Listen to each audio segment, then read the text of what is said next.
Hello everyone, welcome to a new series that I've created titled Scriptures and Stat Blocks, where I'm taking my favorite thing, which is my Christian faith, and my second favorite thing, which is Dungeons & Dragons, and combining the two by creating D&D characters of all the Bible characters you know and love. For today's episode, we're going to do King David.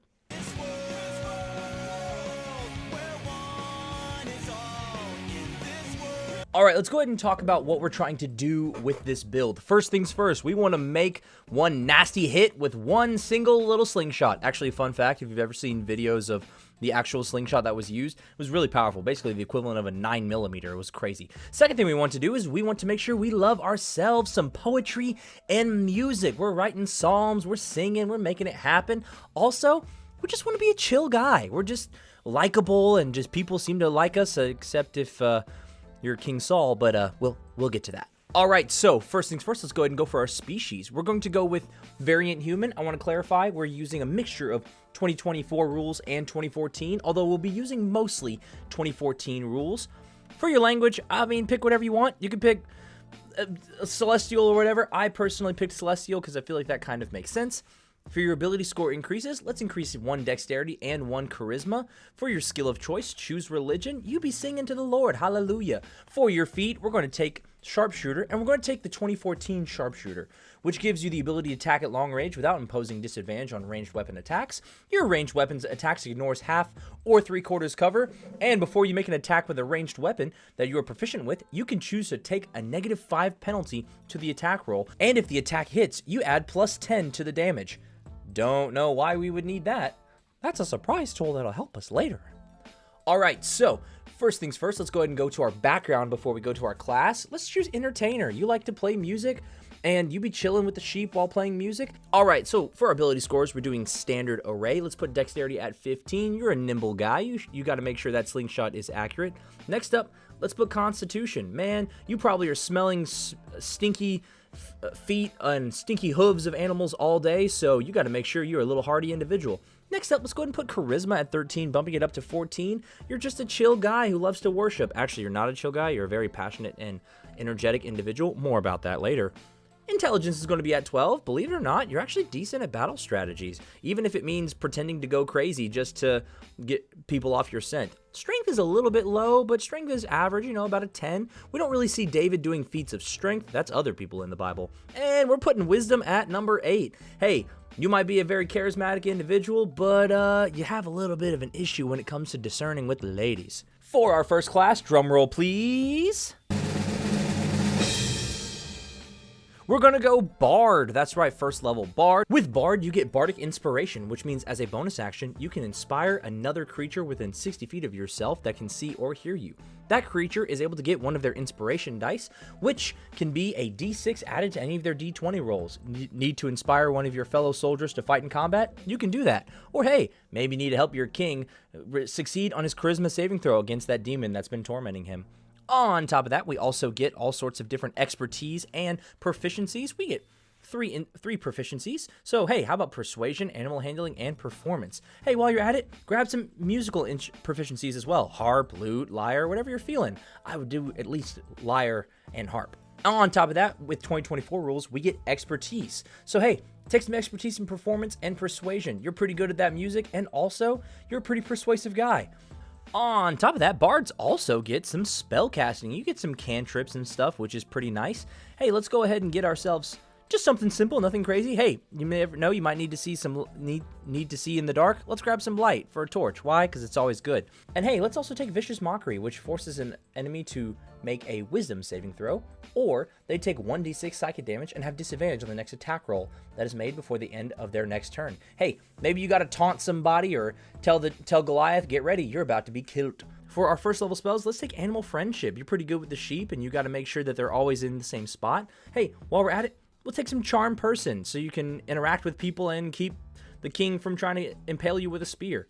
Heroism also works, where a willing creature you touch is imbued with bravery. Until the spell ends, the creature is immune to the frightened condition and gains temporary hit points, equal to your spellcasting modifier at the start of each of its turns. Maybe it's some type of inspirational speech or prayer that you give. Let it be one of your many psalms. By the way, fun fact, David probably didn't write all of the psalms. Probably did write most of them, though. On top of that, let's go ahead and take Long Strider. Why? Because extra 10 feet of movement, it just kind of works. Makes sense. Maybe you got slightly ahead of Goliath and completely threw him off his game. For our second level, we're going to take Bard again. That's right, where we get Jack of all trades, which gives us the ability to add half our proficiency bonus to anything that we do not have proficiency in. So guess what, ladies and gentlemen? You're kind of good at everything. For our third level, let's go ahead and bounce over to, drumroll please,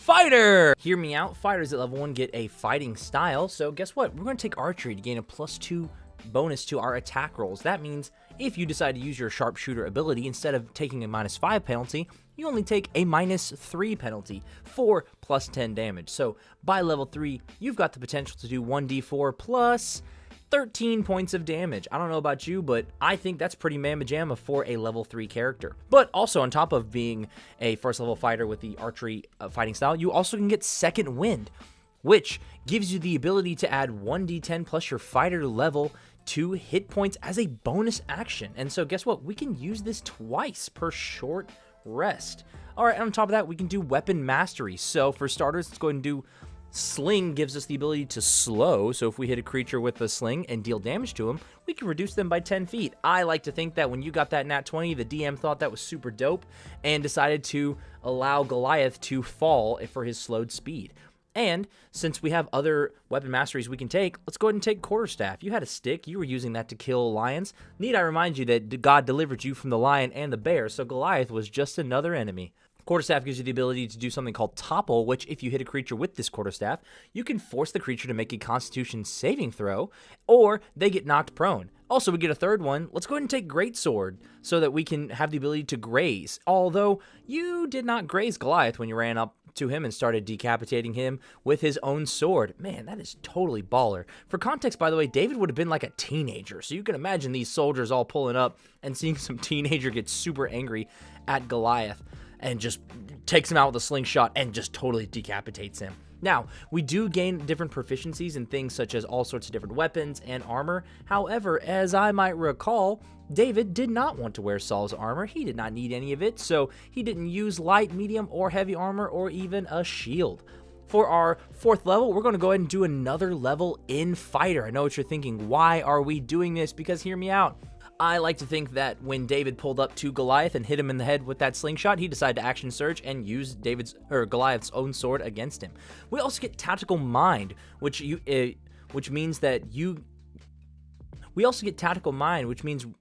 basically what you can do is when you use your second wind, rather than regaining the hit points, you can roll a d10 and add that number to the ability check, potentially turning it into a success, which, hey, you could probably use that as you're about to be praying to get ready to slay Goliath. Let's go ahead and go to our third level in Fighter, fifth level overall, and we're going to go with Champion. Why are we going Champion? So we can get improved critical, meaning that our attack rolls with weapons and unarmed strikes scores a crit on a 19 or 20. On top of that, we get Remarkable Athlete, which means we have advantage on initiative rolls and athletics check. When you rolled initiative against Goliath, you definitely went first. In addition, immediately after you score a critical hit, you can move half of your movement speed without provoking opportunity attacks. Again, this is perfectly just set up with that epic encounter of taking down Goliath. Let's go ahead and bounce over to level 4 where we get another weapon mastery. Let's go ahead and take Longsword, because at this point, David's a soldier in Saul's army and he's slaying all sorts of Philistines. When we have weapon mastery with Longsword, we get something called Sap, where if you hit a creature with a longsword, that creature has disadvantage on its next attack roll before you start your next turn. I'm pretty sure if Saul told you to get a bunch of foreskins from a bunch of Philistines, that probably counts as Sap with a longsword.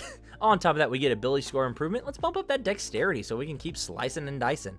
Level 5 gives us extra attack, meaning we can attack twice per our turn. On top of that, we also get Tactical Shift. Whenever you activate your second wind with a bonus action, you can move up to half your movement speed without provoking opportunity attacks. David's just a little speedy boy in the battle, running around slicing up Philistine foreskins.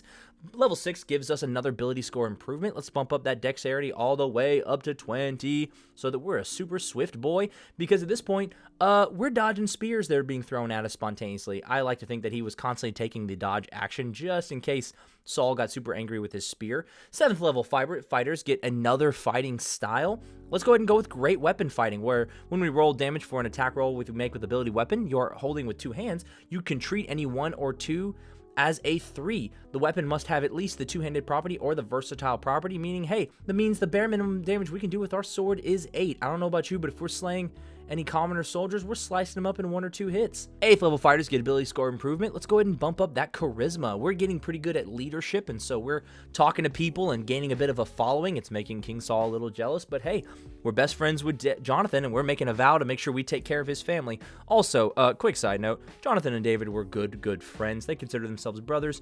They were not in a romantic relationship. Don't be twisting scriptures. Next up, level 9, we get tactical master, meaning when you attack with a weapon whose mastery proficiency you can use, you can replace that property with a push, sap, or slow property for that attack. Meaning when you are on the battlefield, you are pretty much controlling, slicing people up, moving them around, and you have complete control, or rather, the Lord has complete control. You also get Indomitable. If you fail a saving throw, you can re-roll it with a bonus equal to your fighter level, but you must use that new roll. What that looks like is when you're pulling up to some more descendants of Nephilim and Goliath's relatives, you got to take them down. They try to push you. You say, you ain't making me fail that strength saving throw. Next up, for level 10, we get another weapon mastery. Let's go ahead and take short sword so we can get Vex. If you hit a creature with a short sword and deal damage to that creature, you have advantage on your next attack roll against that creature before the end of your next turn. I like to totally picture as David is pulling up to either some Philistine soldiers or other descendants of Nephilim. He's like slicing at their ankles, giving them the ability to set up for a super epic attack. And then 10th level fighters get Heroic Warrior, where during combat you can give yourself heroic inspiration whenever you start your turn without it. Again, I like to think that at this point you might be running away from Saul as she's chasing after you, but hallelujah, the Lord is still with you and you feel inspired to do right. Also, fun fact, you might need this if King Saul is pooping in a cave spontaneously, but if you feel inspired to do the heroic thing, which is the godly thing, which was to not kill him when he had his back turned. 11th level fighters get 2 extra attacks, meaning you can attack a total of 3 times instead of 1, or 6 times with an action surge. And then 12th level fighters get another ability score improvement. Let's do Inspiring Leader, where hey, you can spend 10 minutes inspiring your companions. At this point, David's mighty men are probably pulling up like the OG Knights of the Round Table, so I would imagine as David is assembling his team, he's making them feel inspired to go take down the Philistines and save Israel. He is probably king at this point. Next, level 13, we have Studied Attacks. You study your opponents and learn from each attack you make. You make an attack roll against a creature and miss. You have advantage on your next attack roll against that creature before the end of your next turn. That would be pretty useful. Unfortunately, it probably isn't very easy when you're dealing with family drama. Cough, cough, Absalom. Level 14 fighters get another ability score improvement.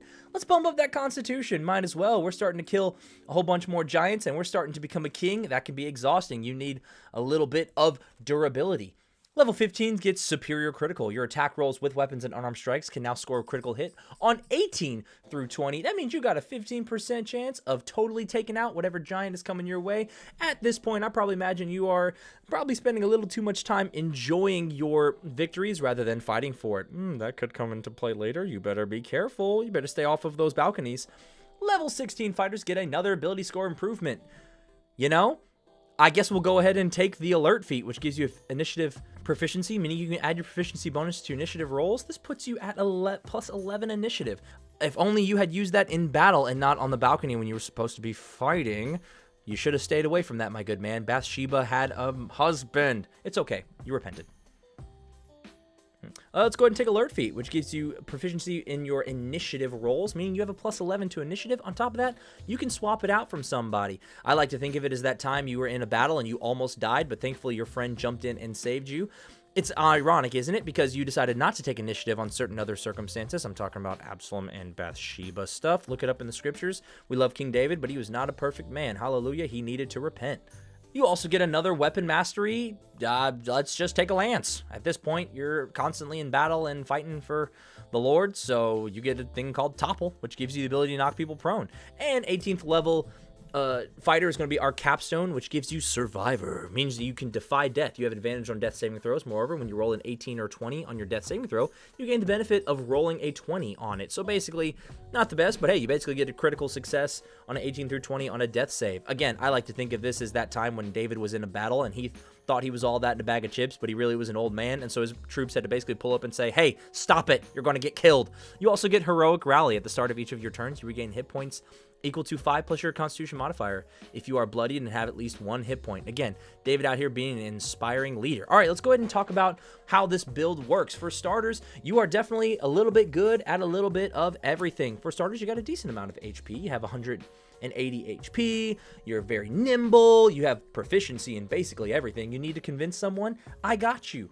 Need to make sure we charge into battle? I got you. Need an inspiring leader? Yeah, of course. Gotta dodge some stuff, ranged attacks? I got you.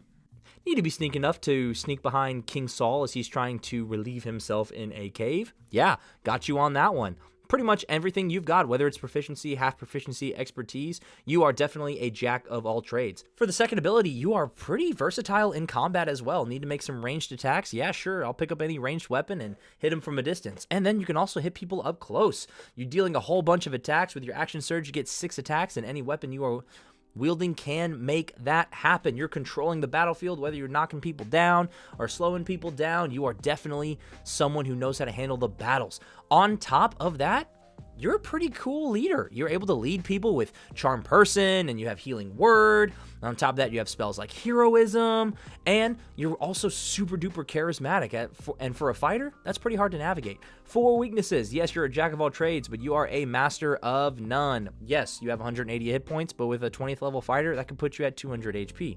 Yes, you have spell casting, but you don't have a lot of big mamma jamma spells. Yes, you have a decent armor class at 15 without wearing armor, but really if you had worn armor, it would be a lot heavier. Second thing, you're not very wise, so if certain temptations were coming your way, you might fall victim to that and without thinking those things through, which you really better stay away from. Again, just go into battle like the Lord told you, man. Come on. Also, slingshots aren't that good in D&D. There's just way other better ranged attacks you could use, short bow, long bow, and that would be way more effective and deal way more damage. But hey, that wasn't your job. You weren't the one dealing the damage. The Lord was the one dealing the damage. You were the one after his own heart. Just stay off of balconies, and next time, just confront your family. Thank you guys so much for watching. This is a format that I just wanted to try out. I kind of spontaneously did this while I was doing work. I really should have been productive, but I just wanted to have fun with it. Hey, let me know in the comments if you think I got that accurate, and let me know if I should do other different Bible characters. You guys are the best. Make sure to like, comment, and subscribe. I look forward to reading all your comments. I'll see you in the next one.